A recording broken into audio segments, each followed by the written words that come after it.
Let's see if you've ever had an experience similar to mine.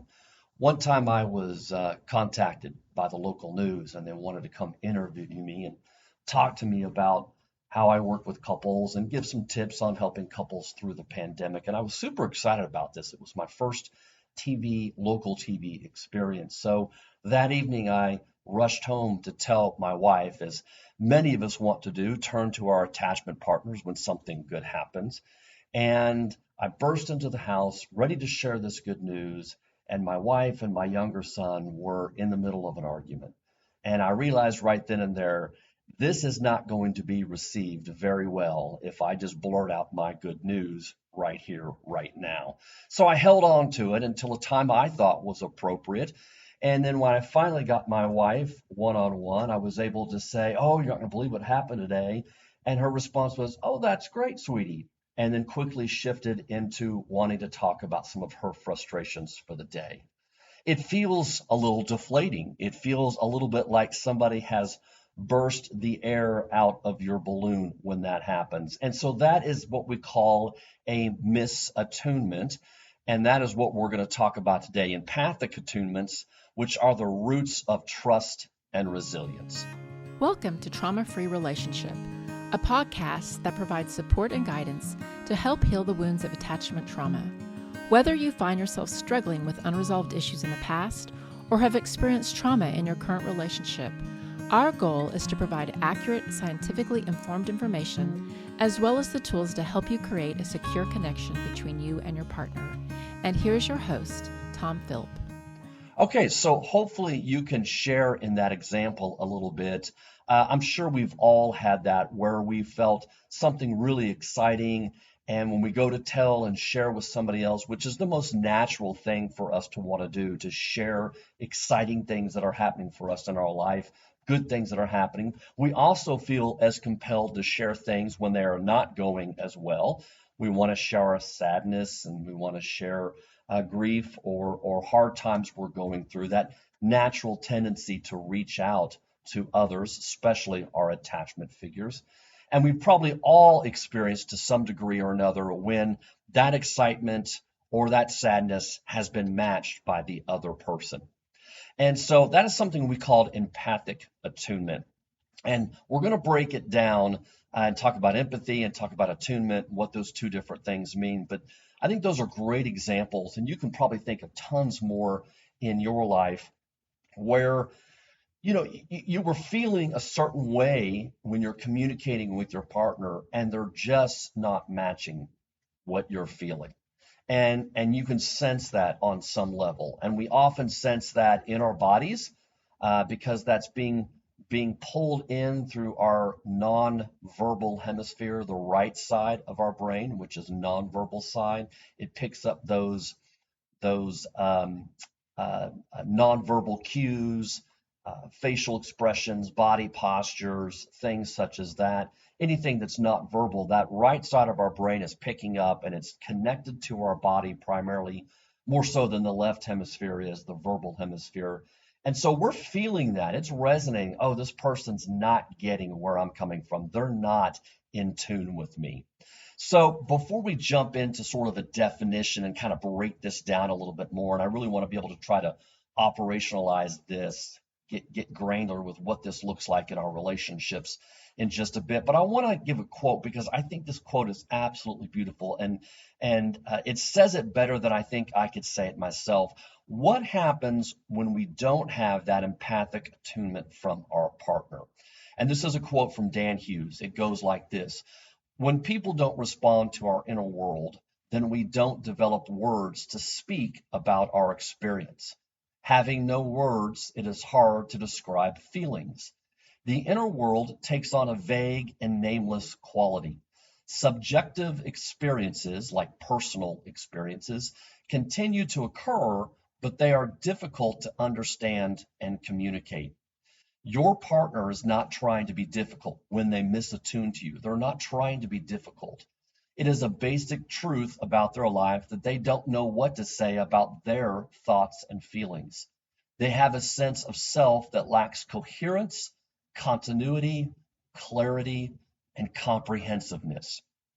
And I want to quote that in its entirety because I think that beautifully sums up sometimes what happens internally when we run into those places of trauma, when we run into those areas of our experience when there was no one there to attune to us about something overwhelming that happened. I often see this with couples that I work with that have affairs, where the offender is able to say what happened, but the partner that got hurt, their whole world is just turned upside down. And so sometimes even the best descriptions of the who, what, when, and where that the offending partner is able to describe, it's very difficult for the partner whose world is just turned upside down to be able to put into words they're experiencing.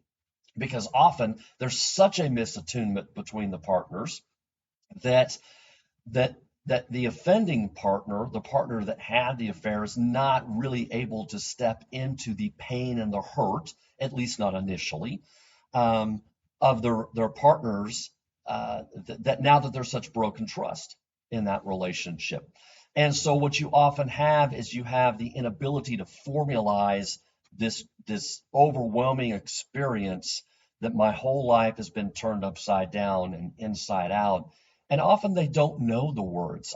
They're deeply hurt. They're deeply confused. There's immediate broken trust. Their world has been, um, um, um, it lacks any sense of coherence now and continuity of what it used to. And they begin to almost mark time between the pre-affair or the pre-trauma life and the post-trauma life. And so you often see this with couples where I will have to work with one partner and really, really, really make sure that I attune to them and I can help them create language around what has happened. I can help them build a vocabulary about their experience and what they're going through. So when we talk about attunement and empathic attunement, when we have empathic attunement in our relationship, then what we have is the roots of trust and resilience. Because when we have a partner that we can turn to and that can equal and amplify those emotions and those experiences that we have, then that creates a synergy or creates the ability to be in sync with somebody. You think about this with a mother and an infant and a child, and there's videos out there that show that when the baby is first born, they can only see about 10 to 12 inches in front of their face. So they are acutely aware, especially if they're breastfeeding, of the mother's face and the synchronicity that happens back and forth. The baby will make a sound and the mother might repeat it. And then the baby responds off the mother. And you have these two experiences that are so in sync and so linked up that they almost become one. And so that's a little bit what empathic attunement is about. And couples that are working towards the attachment bond, oftentimes it is solidified in this idea of empathic attunement, meaning now our brains have kind of synced up and we can read each other's nonverbal cues. We can send messages back and forth that each of us can interpret with greater ease than we did when we first started dating because we had to work towards that understanding. And it's like we almost become one. So empathic attunement is really, really crucial for creating trust and resilience in the relationship. It's also very fragile to break, just like trust is. You can build up trust over years and years and years, and sometimes, as we all know, within a moment, that trust can be broken, and the relationship may never be quite the same again. Sometimes you can build that back for sure, but sometimes it takes a while to be able to do that. So what exactly is empathic attunement? Well, I want to break it down. Empathy in itself, let's just start with the first word, is the ability to be able to see into somebody else's experience. So if we are empathic, we can see somebody else's perspective. And it's like we can stand into their shoes. Think about a good book that you have read at one point, and you're engrossed in the character of this book. And it's almost as if you can step into that character's shoes. You can see through their eyes. You're experiencing what they're experiencing in a first-hand way. That essentially is what empathy is. It's our ability to see ourselves into the lives or the experiences of somebody else. Now, there's a couple misnomers with empathy. First of all, just because you can see your way into somebody else's perspective, it doesn't mean necessarily you give up your perspective. Seeing your way into somebody else's perspective doesn't mean that my perspective is invalid. It just means I can see multiple perspectives. I can see where my partner's coming from, and I feel like my perspective is valid as well. And so that's one of the things I think we often confuse with empathy is, oh, well, if I can see their perspective, then that means their perspective's right and mine is wrong. And that's just simply not the case. So empathy is being able to step into your partner's perspective, get it from within their own, like I said earlier, subjective experience, their own personal experience. Attunement is a little bit different. Attunement means you can feel your way into what they're feeling. Now, that's different than necessarily the cognitive component. The cognitive component is I can think about the way you're seeing this. I can follow the steps of how you got there and how you arrived at this perspective. But the attunement portion of that is often about me being able to feel my way into your perspective as well. So we've got about 4 different types of ways to think about empathic attunement. And one of them is sort of what I've talked about earlier. It's the cognitive component combined with the affective component. So it's 2 people that are in sync or in attunement when they're affectively and cognitively present to each other. So let's go back to my example for a minute. I come home and I've got this great news, and I walk in. What if my wife had turned and seen the big smile on my face, and my son paused and they were both looking at me, and I said, "You're not going to believe what happened today. I got a call from the TV station and they want to come out and interview me."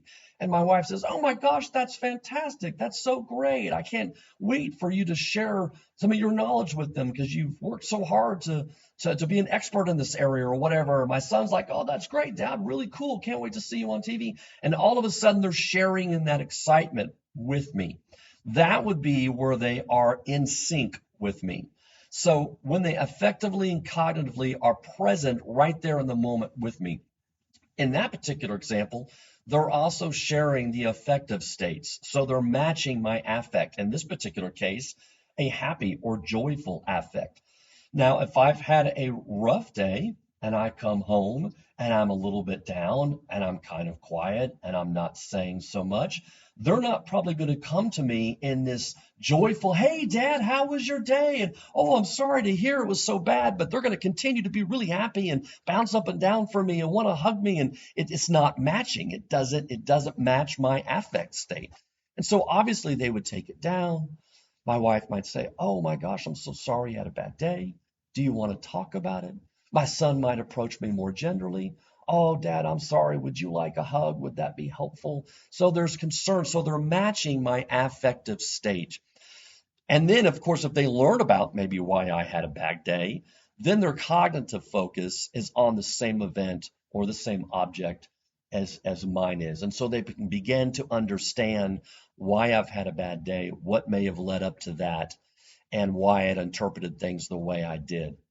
And then the last component of empathic attunement is being able to be in sync with your partner and being able to understand or match their intentions so that both people are congruent. Oftentimes, I see this a lot with couples where they will see their perspective.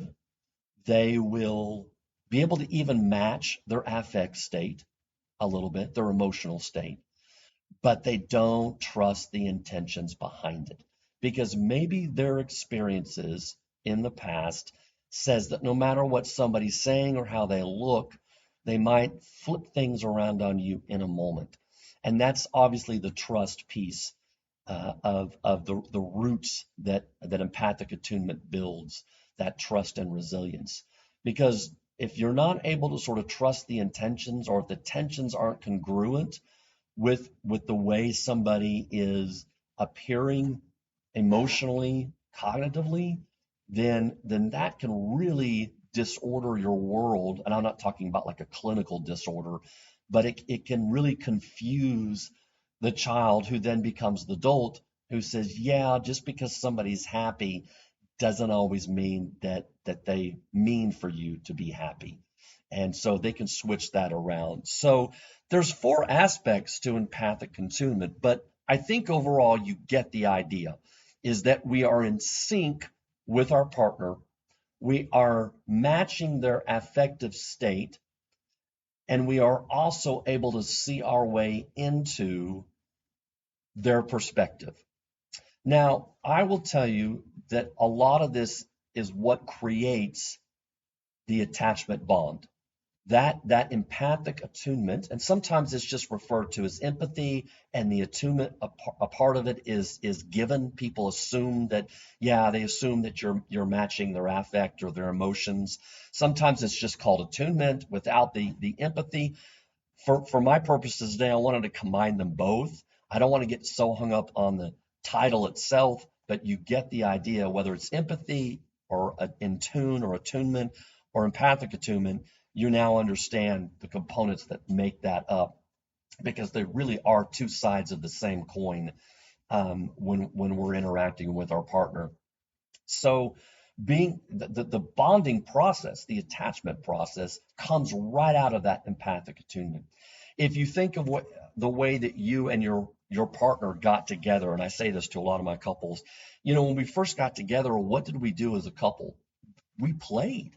We went out to movies. We went out to dinner. We hung out with friends. We took some road trips, maybe some vacations. We had some sex. We really built up this friendship, and we started to learn each other's personality, each other's temperament.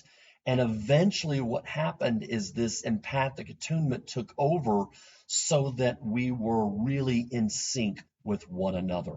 And that's essentially why it's so important. Empathic attunement is so important to attachment, because it is the roots that creates the foundation, that creates that trust, and ultimately the resilience of the couple.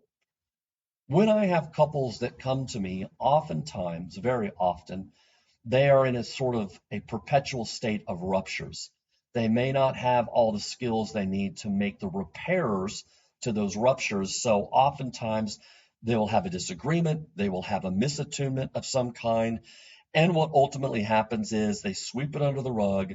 They go back to their emotional baseline, if you will, and life goes on until it happens again. And then they kind of sweep it under the rug, dismiss it. They don't really come and talk it through. Maybe they don't have those tools yet, for a lot of different reasons, including trauma might be one of those. But they are in a perpetual state of ruptures, and so they don't have the empathic attunement that gives them that resilience to be able to come back together and say, yesterday I was really thinking about what happened, and I think I got a little too upset, and I'm sorry about that.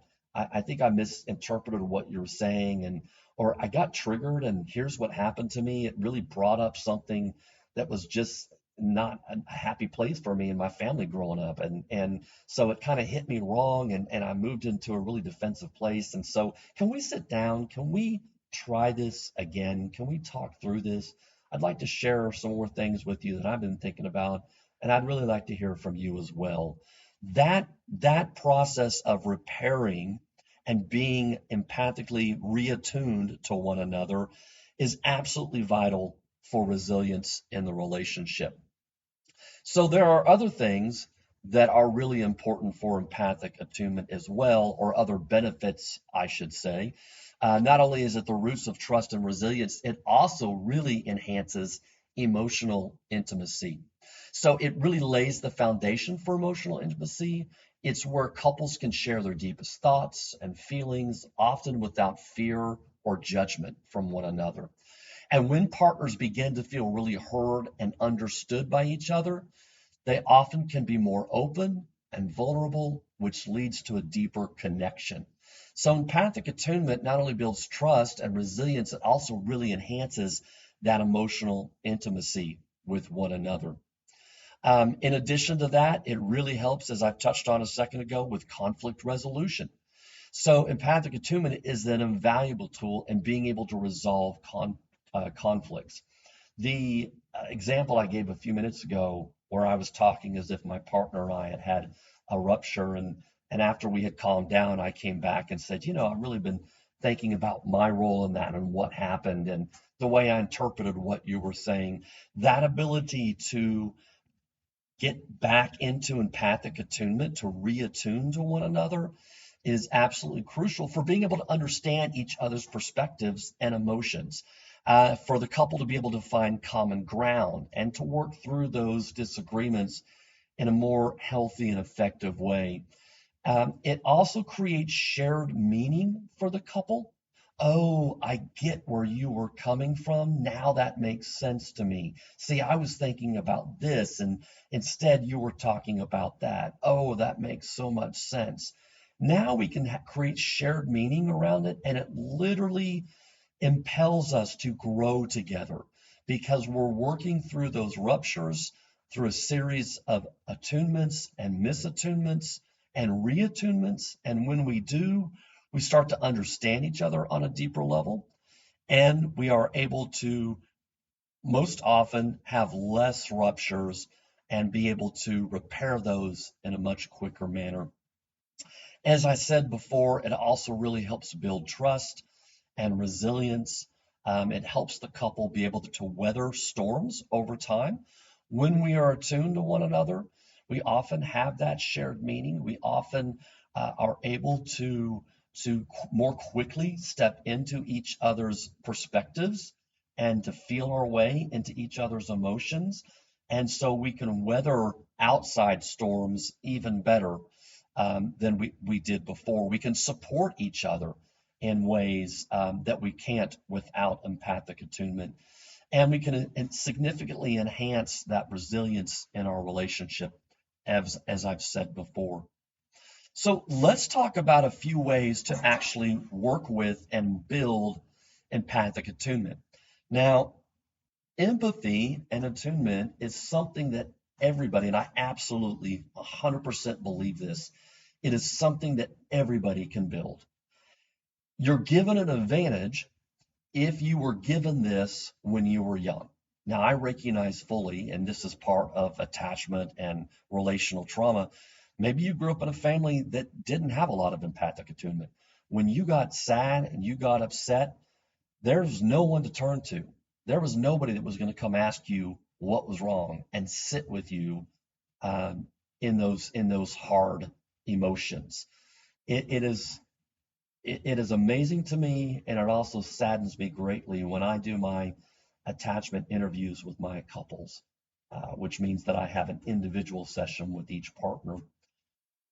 The number of times where I've asked the question, when you were a child and you got your feelings hurt, you were upset, you had a bad day, you got into a fight with your best friend, you flunked a grade or a class, flunked a test you thought you were going to do well on, who did you turn to? Who did you go? Because everybody has bad days. It's only normal. It makes us human to be able to have those days.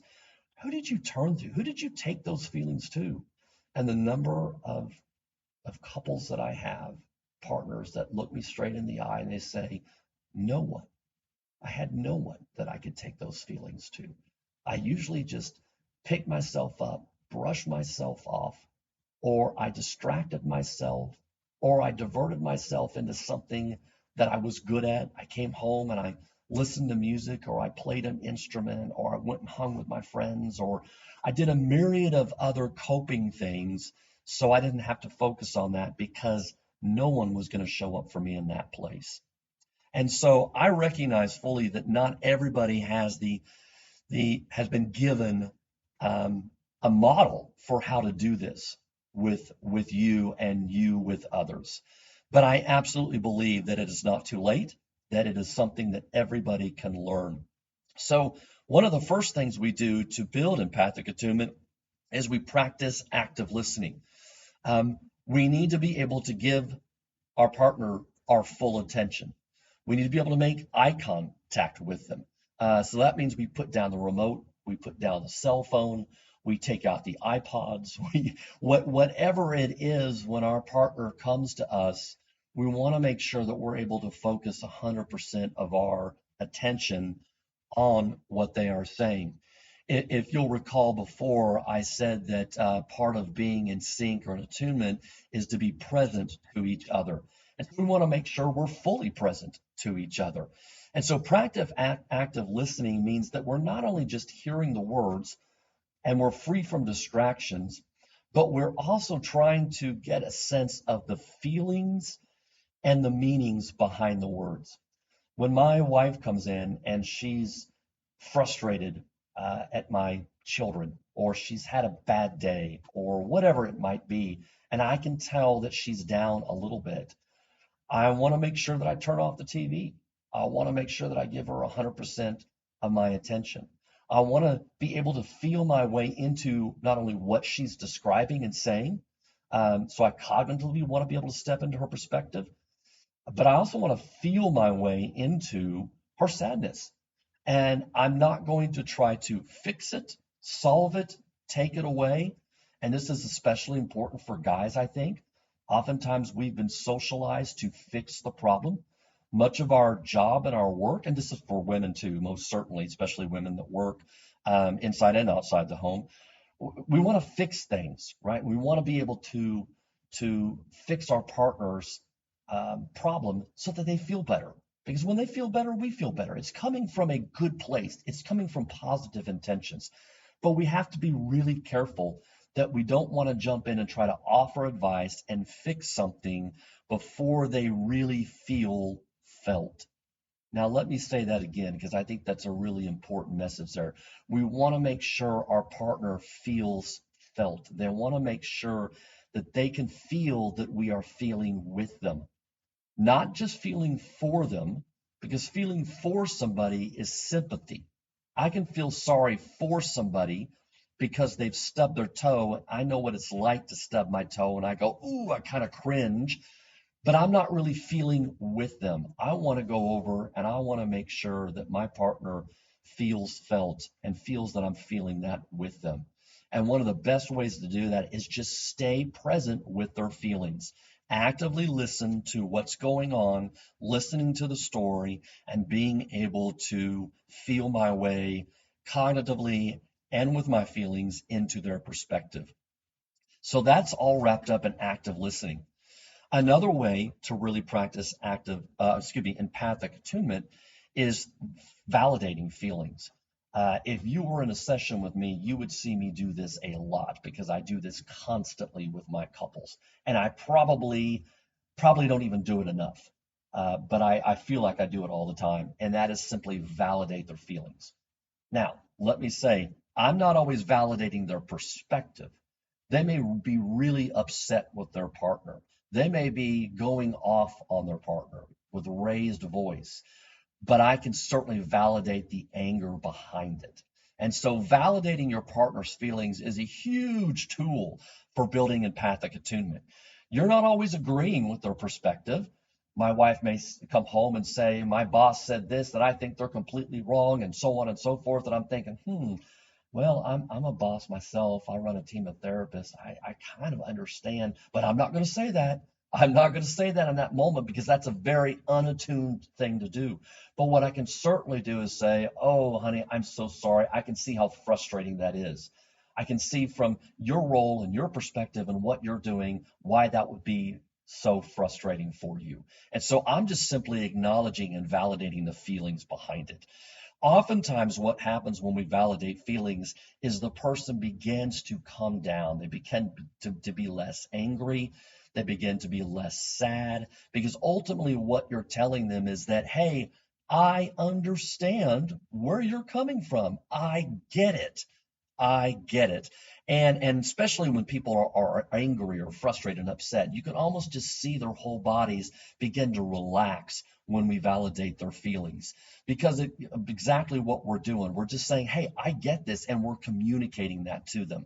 So active listening is helping your partner feel felt and being able to see your way into their perspective. A lot of that is done internally within you. The validating feelings portion of it oftentimes is what you're communicating in words to your partner that you're understanding inside yourself. So when I'm talking with my wife and I'm understanding, oh, I can see why she's so upset. Oh, this makes sense to me. Oh, I'm really staying with her. I'm tracking her feelings. Oh my gosh, of course. I can see how frustrating given your job and now what you have to do to make that happen. That makes perfect sense to me. And so I'm validating that, and she's feeling felt, and she's seeing I'm seeing into her perspective, and I'm using my words to let her know that I understand how she's feeling. And then finally, one of the last things you can do is just ask open-ended questions. Do not be afraid to ask open-ended questions. Do not be afraid to clarify things. I think that's so important. Now, I will say there's a caveat to this because I've seen it many, many times in my couples that have trauma. It is often harmful to one partner if you ask questions depending on their traumatic experiences. They might often feel like even if you ask questions or try to clarify, that somehow you're invalidating their perspective. So you've got to be careful with this, and you've got to be able to ask your partner, is it helpful to you when I clarify or ask questions? Because it might surprise you. They might actually say, no, it's actually not helpful. What it feels like is you're challenging my perspective. I really just want you to listen first. So I think asking open-ended questions is a helpful way to improve your empathic attunement skills, but I do want you to be aware that it may not always appear helpful to your partner.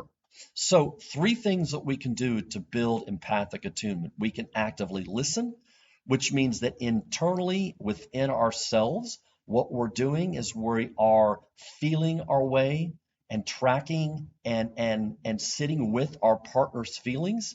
And then we're also putting ourselves into their perspective. How does that person see it? Can we see it through their eyes and through their experience?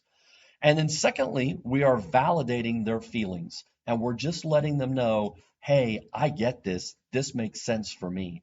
We're not always validating their perspective, but we can certainly always validate their feelings. And then third, we might be asking some open-ended or clarifying questions, but we're going to be very, very tentative about that.